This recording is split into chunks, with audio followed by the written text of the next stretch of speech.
ഇനി അനുഭവിക്കേണ്ടതാണെങ്കിൽ ആ വ്യക്തിനെ അനുഭവിക്കണം. ഇപ്പം ഇയാൾ ഞങ്ങളെ ഭീഷണിപ്പെടുത്തുന്നു, ഞങ്ങളെ കൊല്ലുമെന്ന് പറയുന്നു. ഞങ്ങൾക്ക് ഒരു രീതിയിലും ജീവിക്കാൻ പറ്റുന്നില്ല. ഞങ്ങൾ എന്ത് ചെയ്യണം? ഞങ്ങളിപ്പോൾ നെന്മാറയിൽ നിൽക്കുന്നു.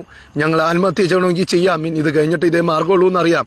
പക്ഷേ ജനങ്ങളെ ഒന്ന് അറിയിക്കുവാണ്, ആദ്യമായിട്ട് ലൈവിൽ വരുവാണ്, ജനങ്ങളെ ഒന്ന് അറിയിക്കുവാണ്. ഒന്നും ചെയ്യാൻ പറ്റുന്നില്ല. എൻ്റെ കർത്താവേ, എൻ്റെ ദൈവമേ, ഒന്നും ചെയ്യാൻ പറ്റുന്നില്ല. ഒന്നും ചെയ്യാൻ പറ്റും. ഒരു മനസ്സിൻ്റെ ധൈര്യം കൊണ്ട് മാത്രം ഇത്രയും ഫേസ്ബുക്കിൽ കൂടെ പറയുന്നു. ഒന്നും ചെയ്യാൻ പറ്റുന്നില്ല. എന്നെ കൊണ്ട് ഒന്നും ചെയ്യാൻ പറ്റുന്നില്ല. നിങ്ങൾ എങ്ങനെയെങ്കിലും ഈ ലോകത്തിൻ്റെ ജനത്തിലെത്തി. ഹായ് ഫ്രണ്ട്സ്, ഇന്ന് രാവിലെ കണ്ട ഒരു ലൈവ് വീഡിയോ ആണ് കേട്ടോ. സത്യം പറഞ്ഞാൽ ഈ ഒരു കാര്യം പുറം ലോകം അറിയണം. തീർച്ചയായിട്ടും ആ ഒരു ലൈവ് കണ്ട ടൈമിൽ എനിക്ക് തോന്നി തീർച്ചയായിട്ടും ഈ ഒരു കാര്യം പുറം ലോകം അറിയണം. എത്രയോ ആളുകളാണ് ഇത്തരത്തിലുള്ള ബുദ്ധിമുട്ടുകൾ അനുഭവിക്കുന്നത്.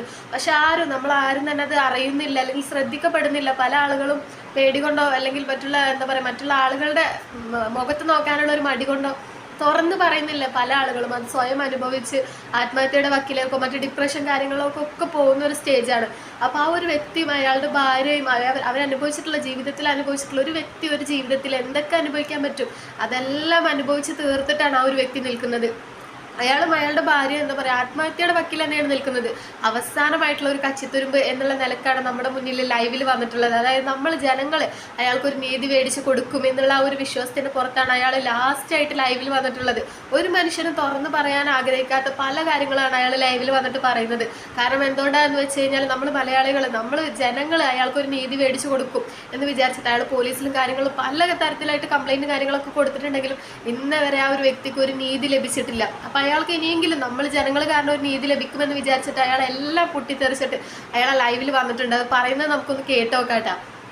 ജീവന് ഭീഷണിയുണ്ട്, ബാക്കി എന്റെ ചേട്ടയെ പറയും. ഞാൻ ഇത്രയും കാലം ഈ ലോകത്തോടൊന്നും പറഞ്ഞിട്ടില്ല, ഈ ജനങ്ങളോട് പറഞ്ഞിട്ടില്ല, ഒന്നും പറഞ്ഞിട്ടില്ല. ഞാൻ ഇന്നേ വരെ ഒരു ലൈവിലോ കാര്യങ്ങളോ വന്നിട്ടില്ല. ഇന്ന് എനിക്ക് അത്രയും മാനസികമായ രീതിയിലും എൻ്റെ ഭാര്യയ്ക്കും എനിക്കും ഒരു രീതിയിലും ജീവിക്കാൻ പറ്റില്ലാത്ത ഒരവസ്ഥ വന്നതുകൊണ്ട്, ഞങ്ങൾക്ക് ഒരു രീതിയിലും നിയന്ത്രിക്കാൻ പറ്റാത്ത, അല്ലെങ്കിൽ ഞങ്ങളൊരു മാനസിക നില തെറ്റിപ്പോകുന്ന അവസ്ഥ കൊണ്ട് ഞങ്ങൾക്ക് ഒരു രീതിയിലും പറ്റുന്നില്ല. ഞങ്ങൾ ചിലപ്പോൾ ആത്മഹത്യ, അതായത് എന്ത് സംഭവം എന്ന് വെച്ച് കഴിഞ്ഞാൽ ഈ ഒരു വ്യക്തി ചെറുപ്പത്തിൽ അയാളുടെ അച്ഛൻ മരിച്ചുപോയി. അയാൾ LKG പഠിക്കുന്ന ടൈമിലായിരുന്നു അയാളുടെ അച്ഛൻ മരിച്ചുപോയി. അതൊരു കൊലപാതകമായിരുന്നു എന്ന് അയാൾ പറയുന്നുണ്ട്. പക്ഷെ ആ ഒരു വ്യക്തി പറയുന്നുണ്ട് അതൊരു കൊലപാതകമായിരുന്നു, പക്ഷെ അത് കേസും കാര്യങ്ങൾ അന്വേഷിക്കുകയോ ഇന്ന് നിമിഷം വരെ അതിനെ പറ്റിയിട്ട് ആരും അന്വേഷിക്കുകയോ അല്ലെങ്കിൽ ആ കൊലപാതകത്തിന്റെ തെളിവും കാര്യങ്ങളും ആരാണ് അത് ചെയ്തത് ഒന്നും തന്നെ അന്വേഷണ കാര്യമായിട്ട് ഉണ്ടായിട്ടില്ല. അത് അങ്ങനെ കഴിഞ്ഞു പോയി. പിന്നെ ഇയാൾ കുറെ വലുതായി ഒരുപാട് കഷ്ടപ്പെട്ടു. ഒരു അമ്മയുണ്ട്, ഒരു സഹോദരിയുണ്ട്. അങ്ങനെ ഒരുപാട് കഷ്ടപ്പെട്ട് ഇവർ വളർന്ന് പഠിച്ച് ഒരു വീടൊക്കെ വെക്കുന്ന ഒരു സാഹചര്യത്തിലെത്തി. അത് ഇവർ ഒരുപാട് ബുദ്ധിമുട്ടുകളിൽ നിന്നും പഠിച്ച് വളർന്ന് ഒരു വീട് സ്വന്തമായിട്ട് വെച്ചു. പിന്നീട് കുറച്ചു കാലം കഴിഞ്ഞപ്പോൾ ഇവരുടെ ചേച്ചിക്ക് ഡിപ്രഷനായിട്ട് ഒരുപാട് മാനസിക ബുദ്ധിമുട്ടും കാര്യങ്ങളുണ്ടായി.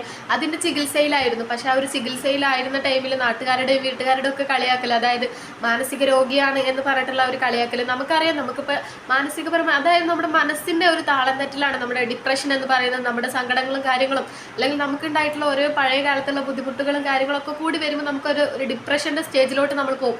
അപ്പൊ അതിനുള്ള ചികിത്സയും കാര്യങ്ങളൊക്കെ നമ്മൾ എടുക്കും. അതിന് പക്ഷെ നമ്മൾ ഒരിക്കലും അതൊരു ഭ്രാന്ത് അല്ലെങ്കിൽ വട്ട് അങ്ങനെ ഒന്നും നമ്മൾ ഒരിക്കലും അതിനെ ചിത്രീകരിക്കരുതില്ല. അത് നമ്മുടെ ഒരു മനസ്സിന്റെ ഒരു പ്രശ്നമാണ്. അല്ലെങ്കിൽ നമ്മൾ അനുഭവിക്കുന്ന ഒരു വേദന കാര്യങ്ങളൊക്കെ നമ്മുടെ മനസ്സിൽ നിന്നിട്ട് നമ്മൾ പുറത്തേക്ക് വിടുന്ന ഒരു എന്താ പറയാ, നമ്മുടെ ഒരു അവസ്ഥയാണത്. അതൊരിക്കലും നമ്മുടെ മനസ്സിന്റെ ഒരു എന്താ പറയാ, നമ്മൾ ഭ്രാന്തായിട്ട് അതിനൊരിക്കലും ചിത്രീകരിക്കരുത്.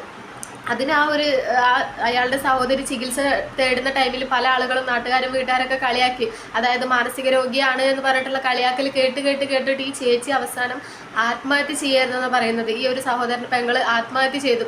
അങ്ങനെ അതിലവരാകെ തളർന്നു പോയി എന്ന് പറയുന്നുണ്ട്. ഇനി ഒരച്ഛൻ ആദ്യം ആത്മഹത്യ ചെയ്തു, പിന്നീട് ഈ ഒരു ചേച്ചി ആത്മഹത്യ ചെയ്തു. അതിൽ തന്നെ ഒരു കുടുംബം തളർന്നു പോയി അല്ലെ. ഇനി ഇതിൽ കൂടുതൽ എന്താണ് ഒരു കുടുംബം അനുഭവിക്കാനുള്ളത്? എന്നിട്ടും അവർ പിടിച്ചു നിന്നു. ആ ഒരു അച്ഛനും അമ്മയും മകനും പിടിച്ചു നിന്നുകൊണ്ട് മകൻ നല്ല രീതിയിൽ എന്താ പറയാ ജോലിക്കൊക്കെ പോയി കല്യാണമൊക്കെ കഴിച്ചു. അവനൊരാഗ്രഹം കല്യാണം കഴിക്കണം, ഒരു പ്രായമെത്തിയപ്പോൾ അല്ലേ. അങ്ങനെ അവൻ കല്യാണം കഴിച്ചു. അതും ആരാരും ഇല്ലാത്ത ഒരു അനാഥ പെൺകുട്ടി, ഒരു അമ്മ മാത്രമുള്ളൂ. അതായത് ഒരു രണ്ടാനച്ഛനും അമ്മയും ഉള്ള ഒരു അനാഥ പെൺകുട്ടി അവൻ കല്യാണം കഴിച്ചു. അനാഥാലയത്തിൽ ജീവിച്ചിരുന്ന ഒരു പെൺകുട്ടിയാണ്. പിന്നീട് അവൻ ആ ഒരു പെൺകുട്ടിയെ കണ്ടെത്തി കല്യാണം കഴിച്ചു. കല്യാണം കഴിച്ചിട്ട് എന്താ പറയുക, കല്യാണം കഴിക്കുന്നതിന് മുന്നേ ഈ പെൺകുട്ടീനെ അമ്മ മാത്രമേ ഉള്ളൂ. അതായത് അമ്മയുണ്ട്, അതായത് രണ്ടാനച്ഛനുണ്ട്. അപ്പോൾ ഈ അമ്മ ചെയ്ത് സ്വന്തം മകളോട് അമ്മ ചെയ്ത ക്രൂരതൊക്കെയാണ് ആ ഒരു വ്യക്തി വിളിച്ച് പറയുന്നത്. ഈ അമ്മ രണ്ടാനച്ഛൻ്റെ അടുത്ത് ഈ കുട്ടിയെ കൊണ്ടാക്കിയിട്ട് ഈ രണ്ടാനച്ഛൻ വളരെ മോശമായിട്ടുള്ള രീതിയിൽ ആ കുട്ടിയോട് പെരുമാറിയെന്ന് പറയണം. അപ്പോൾ ആ കുട്ടി ഇതൊക്കെ അയാളോട് വിളിച്ച് പറയാണ്. അതായത് കല്യാണം കഴിഞ്ഞിട്ട് ചേട്ടാ അതിന് മുന്നേ വിളിച്ച് പറയുകയാണ് എന്നെ ഈ രണ്ടാനച്ഛന് ഒരുപാട് ഉപദ്രവിക്കുന്നുണ്ട്, എനിക്ക് അവിടെ പറ്റുന്നില്ല, പിടിച്ചു നിൽക്കാനൊക്കെ പറ്റുന്നില്ല എന്നൊക്കെ പറഞ്ഞിട്ട് അപ്പോൾ ഇയാൾ വന്നിട്ട് ആ കുട്ടിയെ അവിടെ നിന്ന് കൂട്ടിക്കൊണ്ട് പോവുകയാണ്. കൂട്ടിക്കൊണ്ട് പോയി കല്യാണം കഴിച്ചു. കല്യാണം കഴിച്ചതിന് ശേഷമാണ് ഇയാൾ ഒരു സത്യം മനസ്സിലാക്കുന്നത്. പറ്റുള്ള പല പോലീസ് സഹായം തേടി, പല നിയമസഹായവും തേടി, പല നിയമസഹായം തേടി ഞാൻ ആദ്യമായിട്ടാണ് ഈ ലോകത്ത് കേൾക്കുന്നത് ഒരു കുട്ടീനെ ഈ രീതിയിൽ ഉപദ്രവിച്ചു എന്നുള്ളത്. 14 വയസ്സുള്ളപ്പോൾ ഈ കുട്ടീനെ ഒരു സ്വകാര്യ ഭാഗത്ത് പടവലങ്ങയൊക്കെ കുത്തി കയറ്റുക എന്ന് പറഞ്ഞാൽ ഞാൻ ആദ്യമായിട്ടാണ് ഇങ്ങനെ ഒരു കാര്യം കേൾക്കണേ. 1 വർഷം പീഡിപ്പിച്ച ഈ വ്യക്തി സുഖമായിട്ട് റോട്ടിൽ കൂടെ ഇറങ്ങി നടക്കുന്നു. ഈ വ്യക്തി ഇതിനൊന്നും അങ്ങനെ ഇയാൾ ആ ഞെട്ടിക്കുന്ന സത്യം മനസ്സിലാക്കി. തൻ്റെ ഭാര്യയെ ഇത്രയും കാലം ആ ഒരു രണ്ടാനച്ഛൻ ഒരുപാട് പീഡിപ്പിച്ചിട്ടുണ്ട്, മാനസികമായിട്ടും ശാരീരികപരമായിട്ടും ഒരുപാട് ഉപദ്രവിച്ചിട്ടുണ്ട് എന്ന് മനസ്സിലാക്കുകയാണ്. പിന്നീട് അന്ന് പോട്ടെ, നമുക്കതെല്ലാം കഴിഞ്ഞ് വീണ്ടും ജീവിക്കാം, ഒരുമിച്ച് ജീവിക്കാം അല്ലേ. അയാളുടെ മനസ്സ് അത്രയും നല്ലൊരു മനസ്സിൻ്റെ ഉടമയായതുകൊണ്ടാണ് ഇതെല്ലാം അറിഞ്ഞിട്ട് ആ പെൺകുട്ടി അയാൾ ചേർത്ത് പിടിച്ചു. എന്നിട്ട് ഒരുമിച്ച് നമുക്ക് ജീവിക്കാം എന്നുള്ള നിലയിൽ അയാൾക്ക് നേവി ഷിപ്പിൽ നല്ലൊരു ജോലിയുള്ള ഒരു വ്യക്തിയാണ് കേട്ടോ. അങ്ങനെ 1 മാസം ഇയാൾ ജോലിക്ക് കയറി 1 മാസമായിട്ടുള്ളൂ. പിന്നീട് ഇയാൾ നാട്ടിൽ നിന്ന് ഓരോ കോള് വരികയാണ്. അതായത് ഈ ഭാര്യ എന്തൊക്കെ തരത്തിലുള്ള പ്രശ്നങ്ങളും കാര്യങ്ങളും ഉണ്ടാക്കുന്നു, ഒരുപാട് അലറുന്നു, ചീറുന്നു എന്നൊക്കെ പറഞ്ഞിട്ടുള്ള പലതരത്തിലുള്ള കോളും കാര്യങ്ങളൊക്കെ വരുമ്പോൾ ഇയാൾ ആ ജോലി റിസൈൻ ചെയ്തിട്ട് നാട്ടിലേക്ക് വരികയാണ്. നാട്ടിൽ വന്ന് നോക്കുമ്പോൾ ഭാര്യ ഭയങ്കരമായിട്ടുള്ള പ്രശ്നങ്ങളും കാര്യങ്ങളൊക്കെ ഉണ്ടാക്കുകയാണ്. അതായത് എന്താ പറയുക, അയാൾ അന്ന് പീഡിപ്പിക്കാൻ 14 വയസ്സിലാണ് ഈ കുട്ടിയെ ഇട്ടിട്ട് പീഡിപ്പിക്കുന്നതെന്ന് പറയുന്നത് ഈ രണ്ടാനച്ഛൻ. ആ ഒരു ടൈമിലുണ്ടായ ആ കുട്ടിക്കുണ്ടായ പേടിയും കാര്യങ്ങളൊക്കെ കാരണം ആ കുട്ടി വീണ്ടും അലറുകയും പ്രശ്നങ്ങളൊക്കെ ഉണ്ടാക്കുകയാണ്. അപ്പോൾ ഇവരത് എന്താ പറയുക, പോലീസ് സ്റ്റേഷനിൽ കംപ്ലൈൻറ്റ് എടുക്കാൻ പോയപ്പോൾ ഈ ചെങ്ങായി, അതായത് ഈ രണ്ടാനച്ഛൻ ഇവരെ വീണ്ടും ഉപദ്രവിക്കാൻ വരുന്നു. അതായത് ഇവരെ ഒരു തരത്തിലും ജീവിക്കാൻ അനുവദിക്കില്ല. ഇയാളെ പേരിൽ ഇവർ കേസും കാര്യങ്ങളൊക്കെ കൊടുത്തെങ്കിൽ തന്നെ പോലീസുകാർ ഒട്ടും എന്താ പറയുക അത് അംഗീകരിക്കുകയോ അല്ലെങ്കിൽ ഇയാളെ പേരിലൊരു കേസ് എടുക്കുകയോ ഒന്നും പോട്ടെ, ഇയാളെ വിളിച്ചിട്ടൊന്ന് ഭീഷണിപ്പെടുത്തുക, ഇനി മേലാൽ അവരുടെ ജീവിതത്തിൽ ഇടപെടരുത് എന്നുള്ളൊരു വാക്കുപോലും ഈ പോലീസുകാർ പറയുന്നില്ല എന്ന് പറയുന്നത്. ഈ ഒരു അച്ഛനെ, ഈ രണ്ടാനച്ഛനെ സപ്പോർട്ട് ചെയ്യുന്ന രീതിയിലായിരുന്നു പോലീസുകാർ സംസാരിച്ചിരുന്നത്.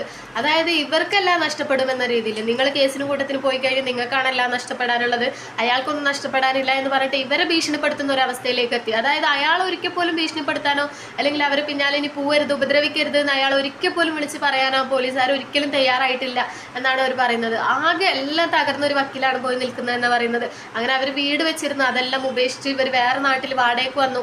അങ്ങനെ അവിടെ വന്നിട്ട് ഇയാളുടെ മനസ്സിലെ സങ്കടങ്ങൾ സഹിക്കാൻ വയ്യായിട്ട് ഇയാൾ എന്താ പറയുക, ഇയാളുടെ ഒരു ഫ്രണ്ടിനോട് ഇയാളുടെ അവസ്ഥ തുറന്നു പറഞ്ഞു. ഇയാളുടെ ഭാര്യയുടെ അവസ്ഥ ഒക്കെ തുറന്നു പറഞ്ഞപ്പോൾ ആ ഫ്രണ്ട് ഇയാളോട് തിരിച്ച് ചെയ്ത കാര്യം എന്താണെന്നറിയോ? നമ്മളെല്ലാം വിശ്വസിച്ച് നമ്മുടെ മനസ്സിലെ സങ്കടം ഒന്ന് ഇറങ്ങട്ടെ എന്ന് വിചാരിച്ചിട്ട് നമ്മൾ ഷെയർ ചെയ്ത ഫ്രണ്ട് അയാളോട് ചെയ്തൊരു ക്രൂരത നിങ്ങൾ കണ്ടില്ലേ?